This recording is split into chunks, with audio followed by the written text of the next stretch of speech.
3 minutes. C'est le temps que j'ai pour analyser toute une nouvelle. Bon, ne paniquons pas, oublions les préliminaires, on commence. La nouvelle impose une temporalité resserrée et un déroulé rapide des actions. Le dernier train relate donc un seul des nombreux trajets de Lily, et l'Eurostar qu'elle emprunte promet un voyage rapide tout autant que la nouvelle qui tient en 2 pages. Sauf qu'elle démarre assez lentement, et l'impatience d'un des passagers devient celle du lecteur. Or cette lenteur est nécessaire, parce qu'elle nous renseigne d'emblée sur le type de la nouvelle que l'on s'apprête à lire. Nouvelle explosive ? Non, pas vraiment. C'est une nouvelle instant où un moment, une seule seconde est si amplifiée qu'elle en devient le noyau même du récit. Le cadre reste quand même étroit, et nous retrouvons les marqueurs de mimésis traditionnels à travers les indicateurs de temps et les références aux gares dans lesquelles le train s'arrête.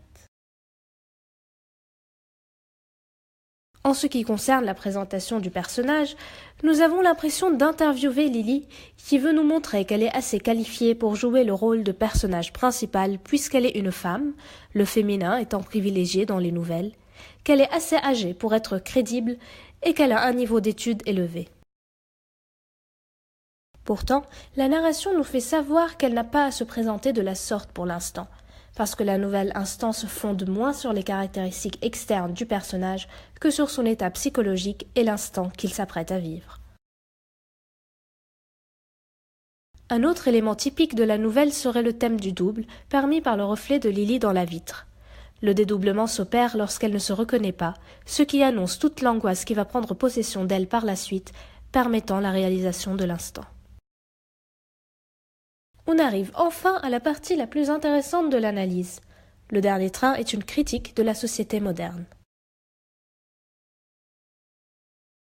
La nouvelle peint le XXIe siècle comme le siècle de la vitesse, d'où l'importance des indicateurs temporels présents au début des 4 premiers passages, créant un effet de compte à rebours. Le temps a été suspendu dans le dernier paragraphe par l'instant décrit. Et lorsqu'il reprend son cours, il n'est plus inscrit dans l'absence et l'urgence, mais il renvoie à une union parfaite, puisque le 3 devient 4. Il est 7h44, Lily fait enfin partie de sa famille. La nouvelle est donc un appel au lecteur pour lui rappeler de donner à l'instant sa pleine valeur, malgré la course dans laquelle ce siècle l'engage. En parlant de course, Lily est aussi là pour illustrer la course au rendement et la compétitivité dans le milieu du travail.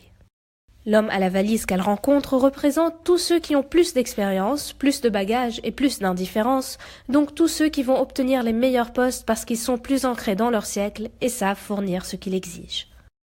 Lily ne peut alors que le regarder la dépasser et marcher dans ses pas avant d'imposer une distance entre eux, symbole du monde qui les sépare puisqu'elle finira par consacrer son temps à la famille et non plus à l'argent, décision qui satisfait son besoin de révolte grandissant.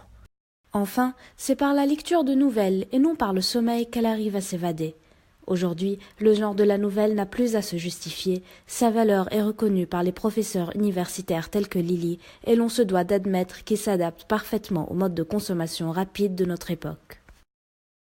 Bon, j'ai un peu dépassé les 3 minutes, ne m'en voulez pas trop, je vous laisse à vos occupations.